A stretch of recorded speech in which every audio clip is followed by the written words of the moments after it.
Guys this is me Karishma.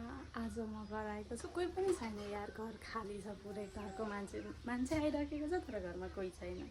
हेर्नु नै, कोही हुनुहुन्न, कोही छैन, म मात्र। खेत जानु भयो होला, म पनि खेत धान रोप्न आएको, धान रोप्न जान्छु होला।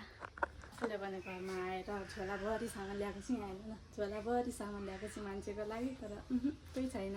ठिकै छ, अब कतिखेर आउनुहुन्छ हेरौँ।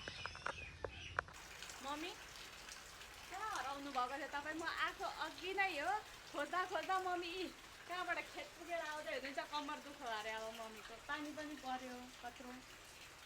गाउँ आएपछि त यही हो सिट। साथीहरू, म चाहिँ अब खेत जाँदैछु धान रोप्न।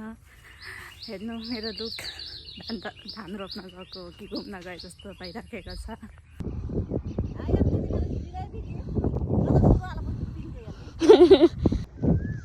हे दिस इज मी, म चाहिँ खेतमा छु। अब धान रोप्न स्टार्ट। हाम्रो यहाँ भाउजूहरूले रोप्दै हुनुहुन्छ, हेर्नु होला।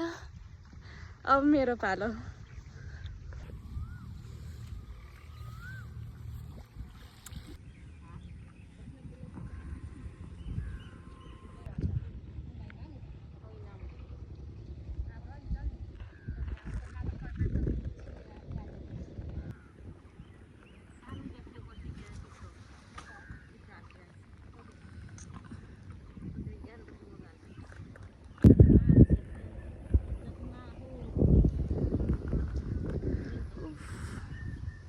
गर्मी भइसक्यो।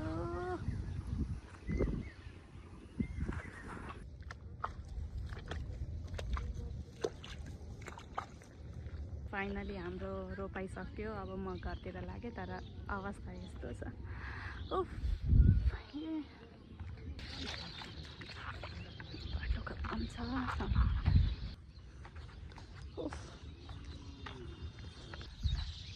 लगभग 6 वर्षपछि रोपाइ गरेर अब घर फर्किँदैछु। फाइनली सकेको छ। अब बेलुका पनि भइसक्यो, लगभग बेलुकाको 6:30 हुन आँटिसक्यो। खेतमै दिन बित्यो आज चाहिँ।